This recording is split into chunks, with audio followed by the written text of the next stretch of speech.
jangan zolim. Fala tadlimu anfusakum, jangan berbuat zolim pada diri kalian sendiri. Yang zalim pasti celaka, yang adil bahagia. Itu artinya pentingnya keadilan dalam Islam sebagai fondasi kehidupan pribadi dan sosial, baik untuk individu maupun untuk masyarakat. Ketika tegak keadilan, maka kebahagiaan insya Allah akan digenggam. Tapi sebaliknya, ketika kezaliman merajalela, maka tidak ada kebahagiaan. Jadi zalim adalah sebab dari banyak kehancuran, sedangkan adil membawa berkah dan kedamaian. Ini prolognya. Nah, lantas apa pengertian zalim dan adil? Ini sudah sering, sudah lama kita pahami, tapi pagi ini perlu kita segarkan ingatan kita kembali. Zalim menempatkan sesuatu tidak pada tempatnya. Wada'u kulla syai'in fi ghairi makanihi. Itu yang dimaksud dengan zalim. Contohnya menyakiti orang lain, menyalahi aturan Allah, dan rinciannya nanti akan kita ulang. Akan kita lihat kembali supaya kita menjauhi perbuatan zalim. Kemudian adil menempatkan sesuatu pada tempatnya. Wada'u kulla syai'in fi makanihi, menempatkan sesuatu pada tempatnya, yaitu sesuai syariat. Di antaranya memberi hak pada yang berhak. Nah, ini mah definisinya sudah kita pahami, tinggal bagaimana kita meluaskannya dalam praktek kehidupan kita sehari-hari. Halas. Yang kedua, dalil tentang celakanya orang yang zalim. Dalilnya banyak sekali dan ini perlu kita baca. Celakalah orang-orang yang zalim, yang mereka memikul dosa-dosa mereka di punggung mereka. Quran surat Al-Kahfi surat 18 ayat di nomor 49. Hadis Nabi yang satu ini tentu sangat populer, familiar bagi kita. Kezaliman adalah kegelapan pada hari kiamat. Az-zulmu zulumatun yaumal qiyamati. Di ayat lain Quran surat Hud surat 11 ayat 102 Allah berfirman, dan begitulah azab Tuhanmu apabila dia mengazab penduduk negeri yang berbuat zalim. Sesungguhnya azabnya pedih dan keras. Alas. Kemudian yang ketiga, dalil tentang bahagianya orang yang adil. Quran surat Al-Maidah surat yang kelima ayat di nomor yang ke-8. Berlaku adilah karena keadilan itu lebih dekat kepada takwa. Kalau ngomongin takwa ini sudah pasti bahagia.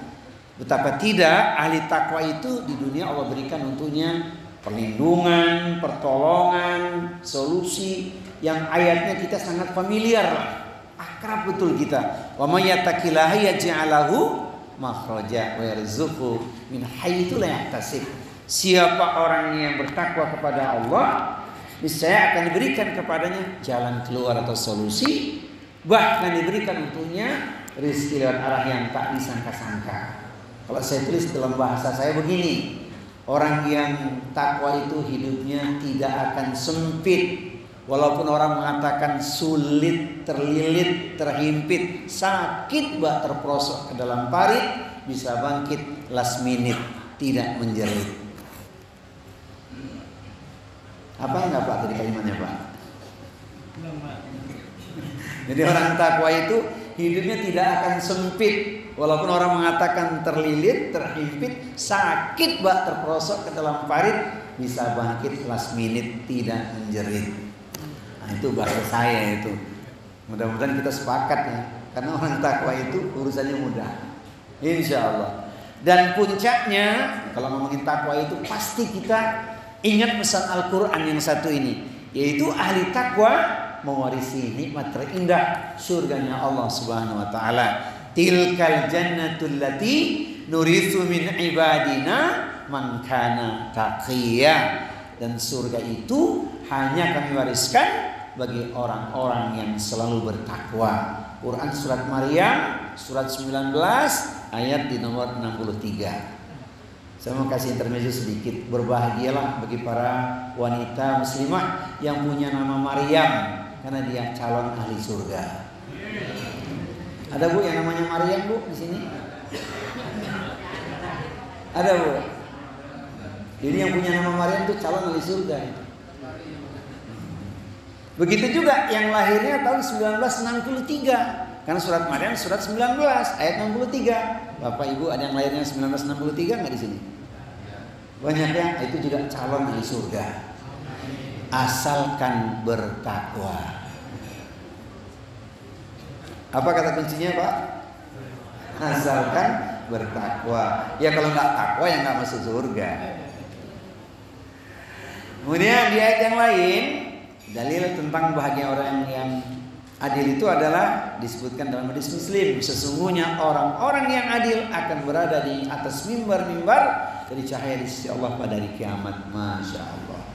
Saya nukilkan hadis yang satu ini cukup panjang, tapi yang pertama saja. Sab'atun yudhilluhumullahu fi dhillihi yauma la dhilla illa dhilluh. Ada 7 golongan manusia yang Allah Subhanahu wa taala akan berikan naungan perlindungan dari kiamat nanti, yang hari itu tak ada naungan ataupun perlindungan. Satu saja sesuai dengan tema kita, yaitu imamun adil, pemimpin yang adil.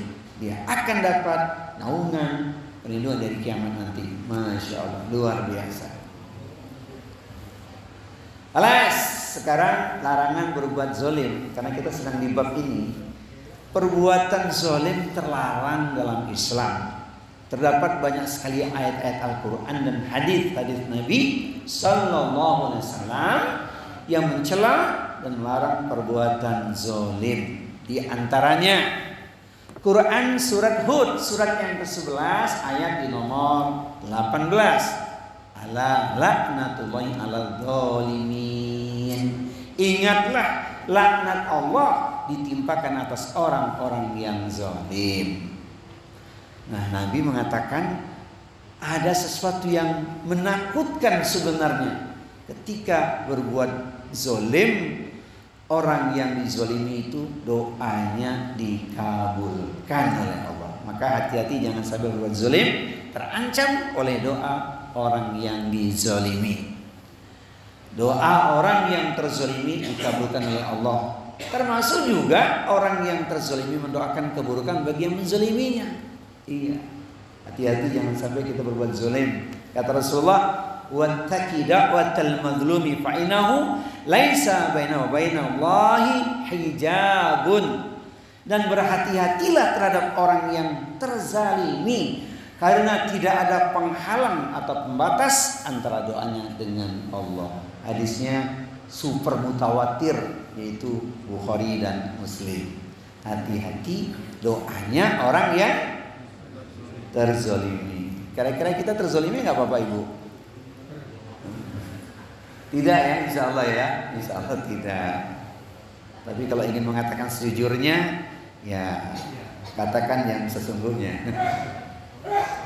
Alas, kemudian di ayat yang lain, Quran suratnya surat Saba, surat 34 ayat 42. Naqulil ladzina dzalamu dzuqu adzaban naril lati kuntum biha tukadzibun. Dan kami katakan kepada orang-orang yang zalim, rasakanlah olehmu azab neraka yang dahulunya kamu dustakan itu. Saudara kita kuatkan. Kemudian yang berikutnya, malidzalimina min hamimin wala syafi'in yuta'. Orang-orang yang zalim tidak mempunyai teman setia seorang pun, dan tidak pula mempunyai seorang pemberi syafaat yang diterima syafaatnya. Quran surat Ghafir surat 40 ayat di nomor 18. Hati-hati. Padahal ketika kita berteman di dunia ini mestinya jadi jalan kita ke surga kan? Tapi kalau orang yang zalim, nggak ada nanti dia dapat syafaat, karena teman-temannya adalah orang-orang yang zalim juga nih. Bahaya. Nyesalnya kalau punya teman yang zalim itu di akhirat membawa keburukan. Sebagaimana yang Allah katakan di Quran surat Al-Furqan surat yang ke-25 ayat 28 itu. Ya wailata laitani lam attahid fulanan khalila. Sungguh celaka aku, mengapa dahulu di dunia aku jadikan dia sebagai kawan akrabku. Jadi hati-hati, salah milih teman itu bahaya. Temannya orang zalim, boro-boro ngasih syafaat, yang ada adalah kehancuran di akhirat nanti. Itulah sesal yang enggak berguna. Oleh karena itu Bapak Ibu sekalian, Bertemunya kita harus karena Allah. Niatkan karena Allah kita bertemu. Karena ukhuwah, jangan berpisah. Kita hadir di majelis ilmu. Semoga Allah turunkan berkah itu. Saya tambahi syair berikut ini. Komunikasi lewat udara, walau dengan media WA. Bersahabatlah lillahi ta'ala agar kelak kita bersama di surga. Hafal nggak Pak? Hafal Bu? Saya ulangi ya. Komunikasi lewat udara, walau dengan media WA. Bersahabatlah lillahi ta'ala agar kelak kita bersama di surga. Itu. Tapi saya titip pesan sama ibu-ibu ya, khusus syairnya itu dengan teman-teman. Kalau sama suami lain. Kalau sama suami jangan itu syairnya Bu.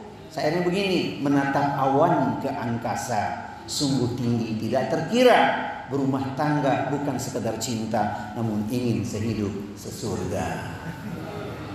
Hafal Bu? Itu bonusnya itu. Padahal temanya begitu ya. Penting ini. Mumpung kita ketemu kan? Saya ulangi syairnya Bu ya. Kan direkam tuh, nanti bisa diulang itu.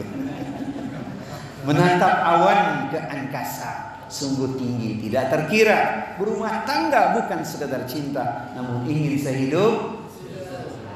Nah, jadi kalau bapak bilang sehidup semati, katakan itu dusta. Gitu. Nggak ada bu sehidup semati itu, yang ada sehidup sesurga insya Allah. Baik, ancaman berikutnya di Quran surat Al-An'am surat yang ke-6 ayat 21. Innahu la yuflihul zalimun. Sesungguhnya orang-orang yang aniaya atau zalim itu tidak mendapat keberuntungan, yang ada adalah kerugian. Na'udzubillah min dzalik. Khalas. Ini dalilnya banyak nih, ngomong-ngomong kita sampai jam berapa Pak? Biasanya sampai waktu syuruk ya Pak ya? Iya. Jadi kita mesti ringkas-ringkasin nih. Di hadis Nabi disebutkan Allah tabaraka wa ta'ala berfirman, wahai hambaku, sesungguhnya aku haramkan kezaliman atas diriku dan aku haramkan juga kezaliman bagi kalian, maka janganlah saling berbuat zalim. Hadis riwayat Muslim. Yang kedua, ini mengulangi lagi kalimat tadi supaya makin mantap. Jauhilah kezaliman karena kezaliman adalah kegelapan di hari kiamat. Masya Allah. Naudzubillah min dzalik, berbuat zalim. Dan hadis berikut ini perlu banget sering kita perhatikan. Al muslimu akhul muslimi la yadlimu wa la yaslimuhu. Seorang muslim itu adalah saudara bagi muslim yang lain. Tidak boleh menzaliminya dan tidak boleh menelantarkannya. Hadis riwayat Muslim. Nah, ini dari hadis-hadis Nabi. Kemudian kita mengenal rincian zalim dalam Islam. Itu perbuatan yang sangat dikecam. Para ulama membagi kezaliman menjadi 3 jenis utama. Masing-masing tentu dengan dalil dari Al-Quran dan hadis Nabi Sallallahu Alaihi Wasallam. Yang kita nukilkan diantaranya, 1, kezaliman yang tidak diampuni oleh Allah, yaitu syirik. Inilah kezaliman yang paling menakutkan. Ancamannya sangat berat. Disebutkan di Quran pada surat Al-Maidah surat yang kelima ayat 72. Innahu may yusyrik billah faqad haramallahu alaihil jannah wa ma'wahun nar wa ma lidzalimina min ansor. Siapapun yang menyekutukan Allah, tempatnya pasti di neraka, haram bagi dirinya surga, dan tidak ada seorang pun yang akan mampu untuk menjadi penolongnya. Oleh karena itu, wasiat yang luar biasa disampaikan oleh Luqmanul Hakim kepada putranya, itu wasiat jangan sampai menyekutukan Allah. Quran surat Luqman surat yang ke-31 ayatnya nomor 13. Wa idza qala Luqman li ibnihi wa huwa ya'iduhu ya bunayya la tusyrik billah inna syirka la dzulmun adzim. Sesungguhnya syirik adalah kezaliman yang amat besar. Allah tidak akan mengampuni dosa syirik jika pelakunya tidak bertobat sebelum wafat. Ini ringkasnya. Hati-hati kezaliman yang satu ini mengerikan, menakutkan. Na'udzubillah min dzalik.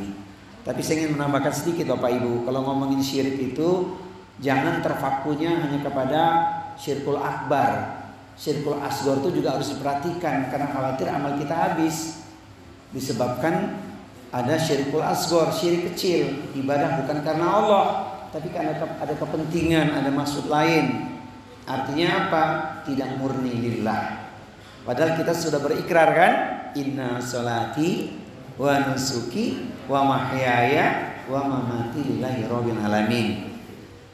Sesungguhnya sholatku, ibadahku, dan sekarang kita sedang di bulan istimewa khusus nih, udhiyah kita lakukan, sembelihanku, pertemuanku, taklimku, persahabatanku, dan seterusnya.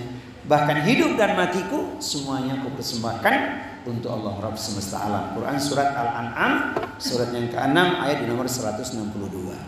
Ini yang pertama.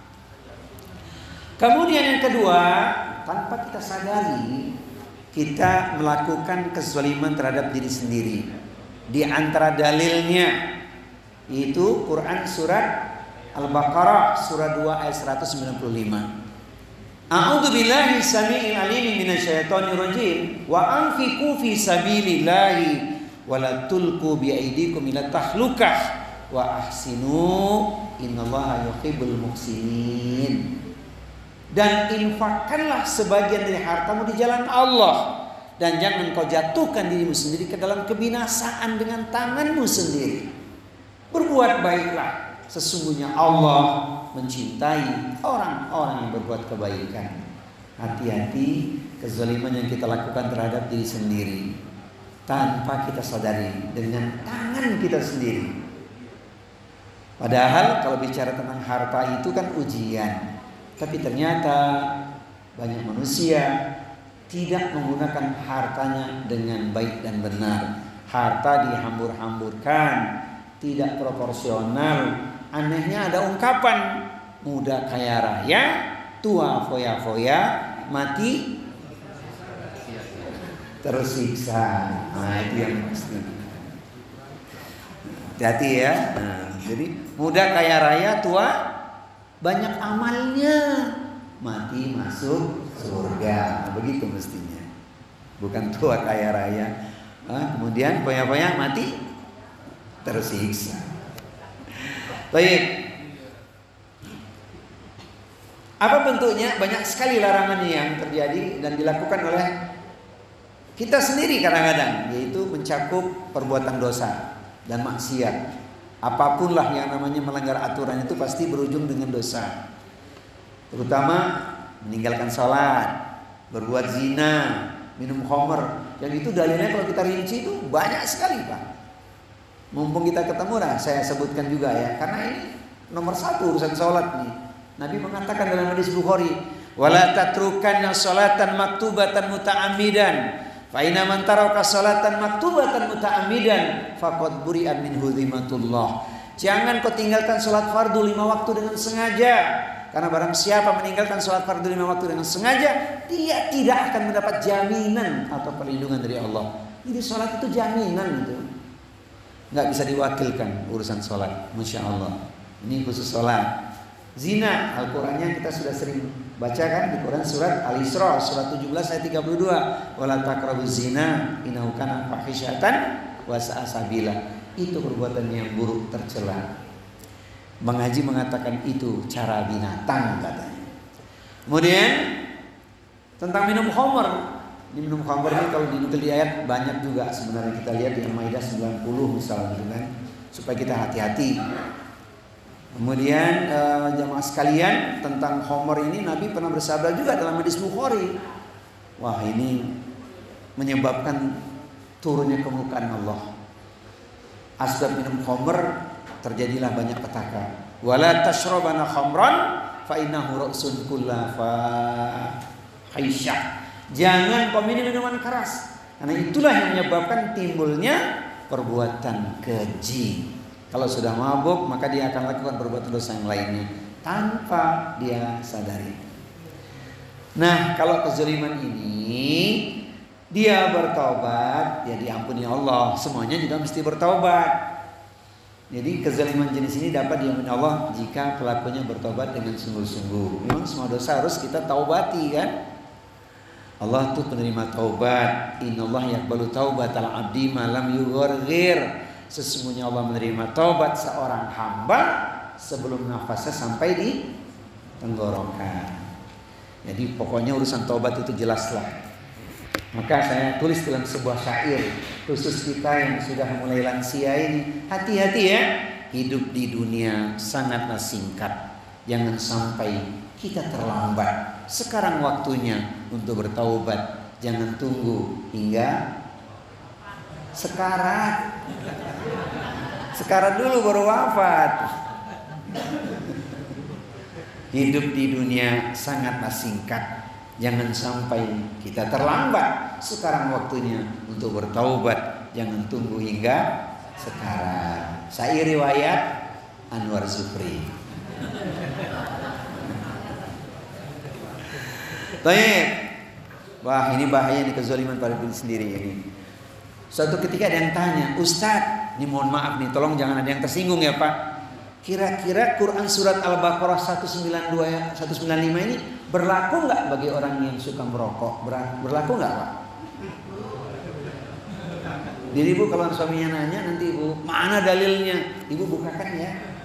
Al-Baqarah 195. Jangan kau jatuhkan dirimu sendiri ke dalam kebinasaan dengan tanganmu sendiri.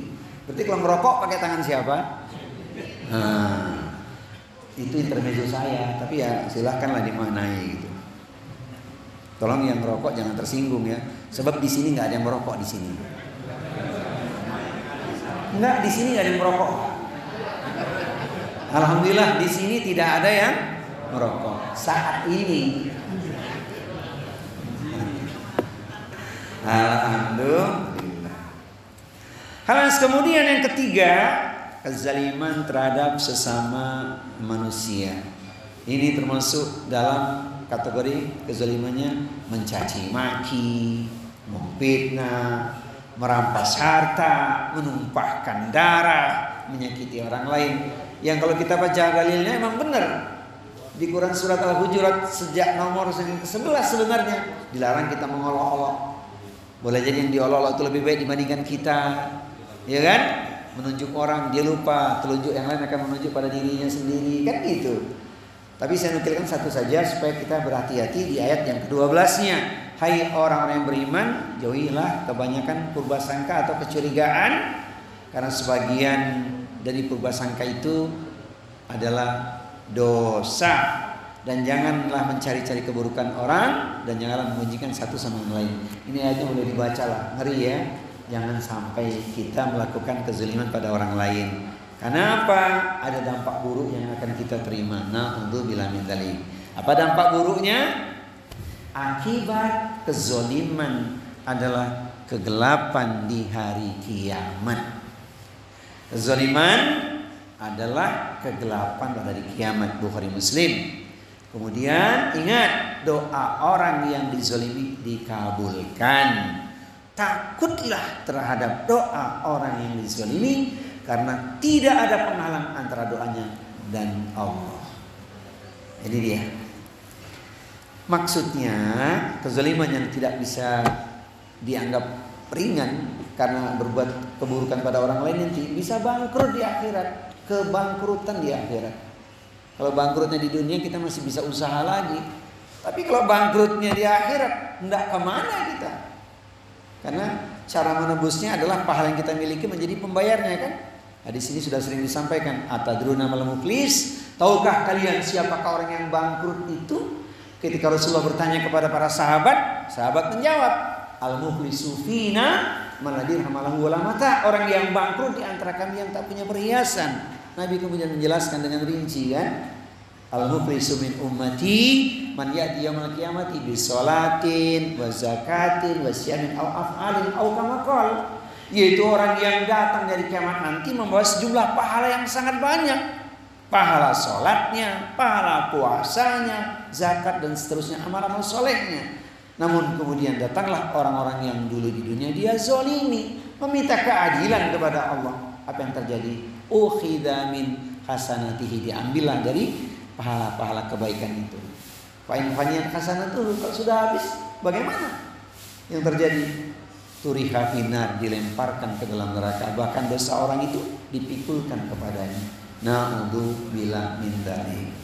Ini ringkasnya tentang hadis muflis. Maka hendaknya kita hati-hati jangan sampai berbuat zalim, yaitu menempatkan sesuatu tidak pada tempatnya kepada orang lain. Sekarang kita masuk di poin solusi. Cara menghindari kezaliman.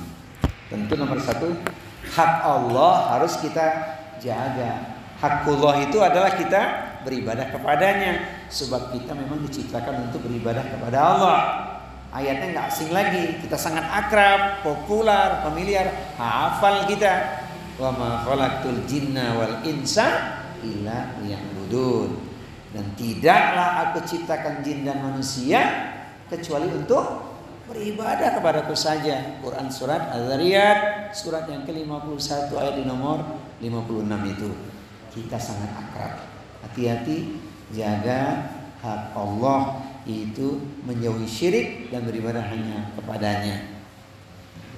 Alas, ini nomor satu, hak Allah itu nomor satu, jangan sampai dilanggar, jangan sampai menyekutukan Allah. Alas, kemudian yang kedua, menjaga diri dari dosa. Apapun yang bisa menyerumuskan diri kita dalam perbuatan dosa mestinya kita jauhi. Jangan sampai kita lakukan. Sebab dalam prakteknya setan itu segala cara ingin menggelincirkan kita. Sedang beramal saja bisa berujung dosa karena ada kepentingan duniawi. Nah, apalagi sedang nyata-nyata berbuat maksiat. Segala cara setan ingin menggelincirkan kita agar kita terjerumus dalam perbuatan dosa.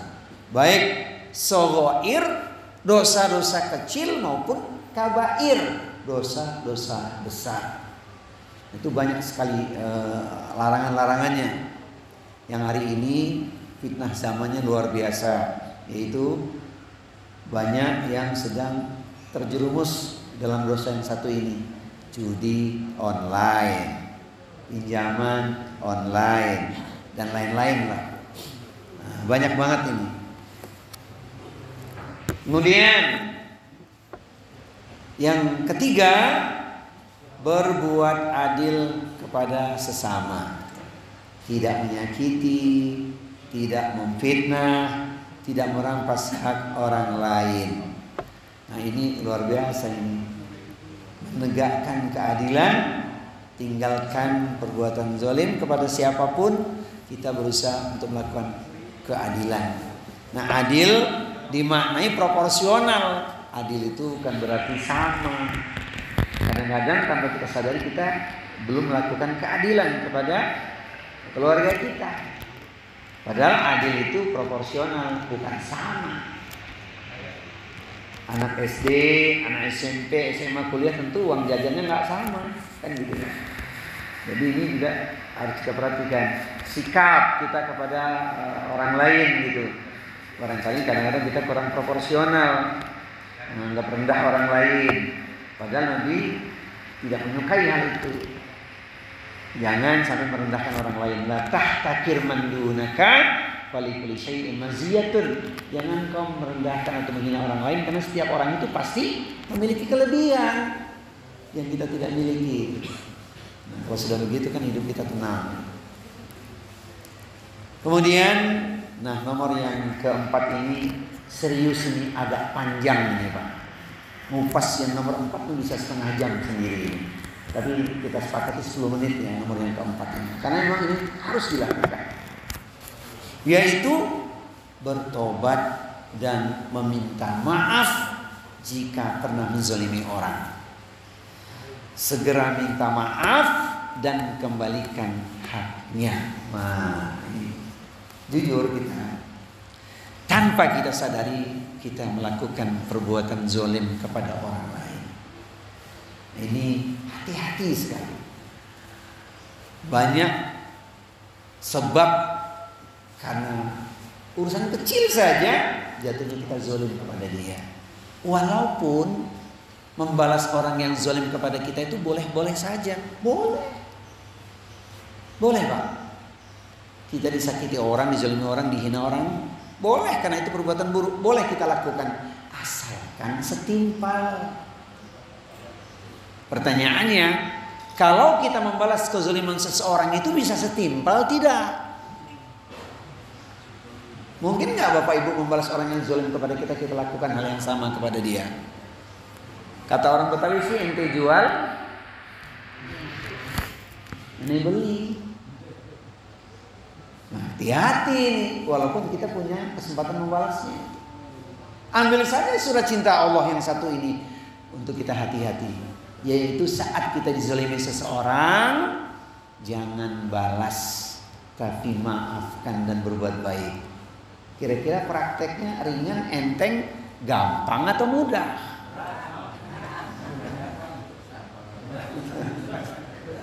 Saya bukakan ayatnya ya Bapak Ibu ya. Renungkan hal ini ya. Quran surat 42 Asyura di nomor 40. Quran surat Asyura surat yang ke-42 ayat 40 ini ayatnya super keren. Ya kan? A'udzu billahi samii'il 'aliim minasy syaithaanir rajiim. Wa jazaa'u sayi'atun mithluha faman 'afa wa aslaha fa ajruhu 'ala Allah innahu la yuhibbudz zalimin. Quran surat yang ke-42 ayatnya ada di nomor 40. Sudah ketemu belum Pak? Sudah ketemu Pak? Tolong Pak artinya Pak. Artinya aja. Yang kenceng Pak dari situ Pak. Dan balasan suatu kejahatan adalah kejahatan yang setimpal. Terus? Tetapi barang siapa memanfaatkan dan memaafkan. Tetapi barang siapa yang memaafkan dan berbuat baik kepada orang yang berbuat jahat, maka pahalanya dari Allah, sungguh Dia tidak menyukai orang-orang yang zalim. Gimana Pak kesannya ayat ini Pak? Udah dipraktekin belum? Itu ayat super itu Pak, Masya Allah. Iya, boleh membalas kezaliman orang mah boleh, tapi membalas itu biasanya berujung dengan melampiaskan masalahnya. Ini dia, kapan lagi ada kesempatan, apalagi ada yang mendukung kan? Ini dia. Ini ayatnya ini. Padahal orang Indonesia itu kan pecinta kopi. Yang suka minum kopi itu pemaaf Pak. Serius, seperti syair berikut ini. Memang nikmat secangkir kopi, apalagi ada sepotong roti. Jangan kita saling benci, mari sambung silaturahmi. Pertanyaannya, mana kopinya?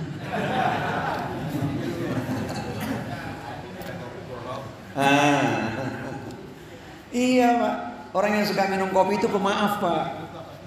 Begitu juga para pecinta nasi uduk, itu juga pemaaf orangnya. Seperti syair berikut ini. Usai taklim nasi uduk lauknya bakwan. Ada nggak nanti ini? Oh ada. Usai taklim nasi uduk lauknya bakwan. Sambil duduk banyak zikiran.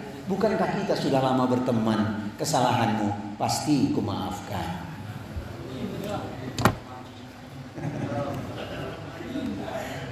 Jadi penikmat kopi, pecinta nasi uduk, insya Allah pemaaf. Alhamdulillah. Pak itu nggak usah dibikin, itu intermezzo doang Pak. Insya Allah ya. Kenapa kita memaafkan tadi Pak? Pahalanya besar, Masya Allah. Dan barang siapa yang dizalimi kemudian dia memaafkan dan berbuat baik pada orang yang menzaliminya, pahalanya dijamin oleh Allah. Keren ini ayat.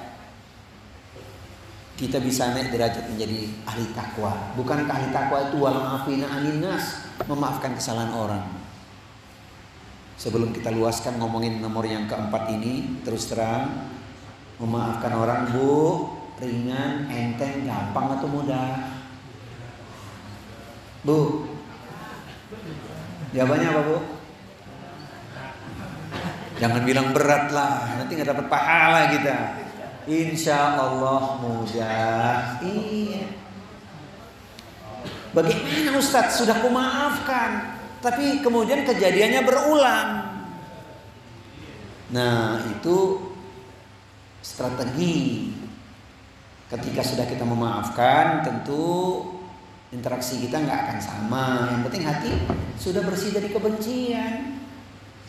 Jadi tidak heran juga kalau ada orang mengatakan, Pak ya, jika pisau lukai jari, banyak obat penghilang nyeri. Namun jika lidah lukai hati, hendak kemana obat dicari? Pernah dengar kalimat itu nggak Bu? Udah pernah dengar belum? Barusan. Siapa yang bilang Bu? Anwar Zuf. Ya, kalimatnya versi beda kan? Jadi maafkan. Kalau versi yang beda gimana Pak? Buat apa menanam padi kalau tanahnya kering dan gersang? Buat apa kita bertikai tumbuhkan cinta dan kasih sayang? Kelas. Insya Allah ya, mudah memaafkan ya. Sebab apa? Itu perintah Allah. Tolong dibuka Pak. Ini saya supaya nggak salah terjemahannya. Satu lagi Pak. Quran surat Al-A'raf surat 7 ayat di nomor 199. A'udzu billahi samiil alim minasyaitonir rajim. Khudil afwa wa'mur bil urfi wa'rid anil jahilin. Ayo artinya. Silakan artinya.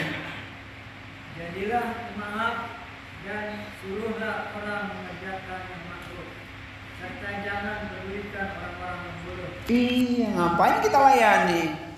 Nah, jadilah pemaaf. Wah, luar biasa. Insya Allah luar biasa. Maafkan kesalahan orang. Buat apa kita menyimpan dendam? Gak ada untungnya. Ada nggak orang yang zalim tidak kita maafkan? Nah, itu babnya tersendiri itu. Babnya tersendiri ya. Tapi intinya memang urusan kita harus kita selesaikan. Khawatir kalau kita punya kezaliman pada seseorang yang kita selesaikan, nanti bisa bangkrut. Serius. Ustaz, bagaimana kalau kita ingat ada kezaliman yang sudah kita lakukan pada seseorang, sementara orangnya sudah nggak ada, sudah berpulang ke rahmatullah? Sempurnakan ikhtiar kita untuk menyelesaikan urusan tersebut. Kalau dia punya ahli waris, kita berbuat baik pada keluarganya. Kalau kita punya tanggungan, kembalikan haknya pada keluarganya. Orangnya sudah tak ada, sedekahkan atas nama dia. Masya Allah. Sebut-sebut kebaikan orang tersebut. Itu orangnya baik, ayo kita doakan. Dan ada ruang kita mendoakan saudara kita itu kan. Rabbana ighfir lana wali ikhwanina alladzina sabaquna bil iman wa la taj'al fi qulubina ghillan lil ladzina amanu rabbana innaka ra'ufur rahim. Ya Allah, ampunilah dosa kami, dosa saudara kami orang beriman yang telah mendahului kami. Bebaskan kebencian di hati kami pada saudara kami. Ya Allah, Engkau Maha Penyantun lagi Maha Penyayang. Jangan lupa doa itu. Quran surat Al-Hasyr surat 9 ayat 10. Pastikan kita baca setiap kita usai sholat fardu dengan meniatkan kita mendoakan saudara kita yang telah mendahului kita.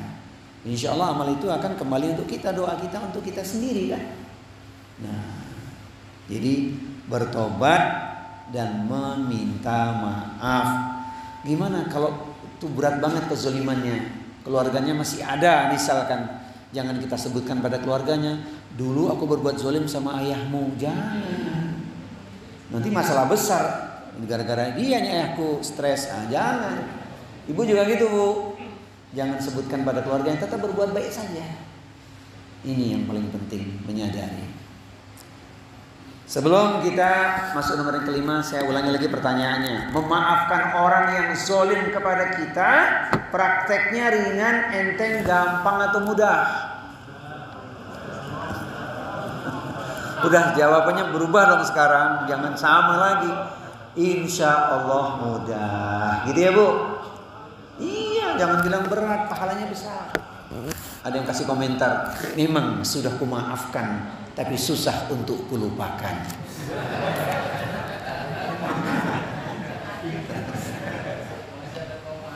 Itu kebanyakan orang katakan gitu. Tapi yang penting hati sudah bersih, tidak ada dendam, itu yang paling penting. Yang kelima, merenungkan diri akibat dampak yang akan terjadi jika berbuat zolim. Wah, ini dia. Ini yang paling menakutkan nih Pak. Ternyata pelaku tindak perbuatan zolim itu tidak hanya merugikan dirinya sendiri, tapi orang banyak yang dirugikan. Saya sebut sajalah dari mulai laki-laki. Seorang laki-laki berbuat kezoliman, dampak buruknya orang akan melihat ini orang zolim. Sampai di situ enggak? Tidak. Laki-laki ini suaminya siapa? Betul enggak? Ada tambahnya lagi enggak Pak? Ayahnya siapa? Kalau sudah jadi kakek-kakek, ini kakeknya siapa?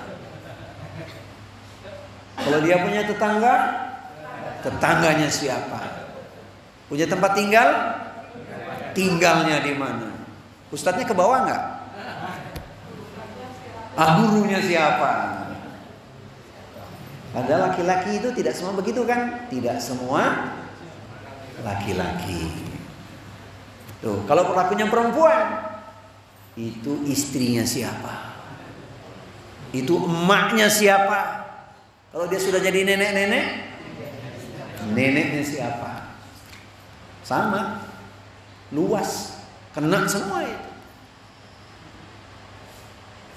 Begitulah seterusnya. Kalau dia anak, anaknya siapa? Cucunya siapa? Dan seterusnya. Apalagi dia ustadz, itu ustadznya siapa? Na'udzubillah min dzalik. Maka berat ayatnya, berat. Ya ayyuhalladzina amanu lima taquluna ma la taf'alun kabura maqtan 'indallahi an taqulu ma la taf'alun. Wahai orang yang beriman, mengapa engkau mengatakan tapi engkau tidak mengamalkan? Murka Allah sangat besar. Engkau hanya mengatakan tapi engkau tidak mengamalkan. Dan ayat yang satu ini yang akan kita baca ini Pak, buat kita hati-hati. Jangan kita berbuat zalim. Kita yang berbuat tapi dampaknya luas. Tolong dibuka Qur'annya surat yang ke-8. Ayatnya di nomor 25. A'udzubillahi samii'il 'aliim minasyaitonir rajim. Wattaqu fitnata la tusibanna alladzina zalamu minkum khassah wa'lamu annallaha syadidul iqab. Surat 25 Al-Anfal ayat di nomor 25. Tafadhol. Dan peliharalah dirimu dari siksaan yang tidak hanya menimpa orang-orang yang zalim saja di antara kamu. Ketahuilah bahwa Allah sangat keras siksa. Tuh. Coba tuh dampaknya kan, semua kena tuh. Gara-gara berbuat zalim. Walaupun posisinya akan lain ya. Pelaku tindak kezaliman ketika ditimpakan azab semua kena, hanya orang soleh, orang takwa naik derajatnya. Tapi kan kita mesti menghindari sejauh-jauhnya itu. Oleh karena itu dalam Islam ada amar ma'ruf nahi mungkar. Enggak boleh kita membiarkan perbuatan zalim. Enggak boleh, kita mesti ada ruang di dalamnya. Nah, itu bab tersendiri yang amar ma'ruf nahi mungkar. Ali Imran 110 itu kan, hati-hati. Kemudian kita lihat ayat yang satu ini lagi nih. Dampaknya bukan cuma lingkungan saja, negerinya. Coba. Quran surat Ar-Rum, surat yang ke-30, ayat di nomor 41. Dhaharal fasadu fil bari wal bahri bima kasabat aydinas yudhikum ba'dal ladzi 'amilu la'allahum yarji'un. Ya. Telah tampak kerusakan di darat dan di laut disebabkan karena perbuatan tangan manusia. Allah menghendaki agar mereka merasakan sebagian dari perbuatan mereka, agar mereka kembali ke jalan benar. Ya, itu dia. Tuh dampak buruknya luas tuh, rusaknya negeri dan lain-lain. Kita punya ruang. Dengan introspeksi, kita renungkan dampak buruknya, kita akan berhati-hati. Dan memang kita mesti banyak merenungkan diri. Tidak ada manusia yang lepas dari kekhilafan dan kesalahan. Dan tentang ayat renungan itu sering dibacakan oleh para imam. Ayat ini cukup favorit. Surat Al-Hasyr, surat yang ke-59, ayat di nomor 18 itu. Secara umum hendaknya kita berusaha untuk jadi orang yang takwa. Karena perintah terindah, bekal terindah adalah takwa. Ya ayyuhalladzina amanu taqullaha wal tandur nafsun ma qaddamat lighad wattaqullaha innallaha khabirum bima ta'malun. 59 Al-Hasyr ayat di nomor 18. Wahai orang-orang beriman, bertakwalah kepada Allah dan hendaklah setiap orang memperlihatkan apa yang telah diperbuatnya untuk hari esok. Dan bertakwalah kepada Allah, sesungguhnya Allah Maha teliti terhadap apa yang kamu kerjakan. Ya. Kita renungkan diri akibat atau dampaknya, maka insya Allah kita akan berhati-hati menjadi ahli takwa.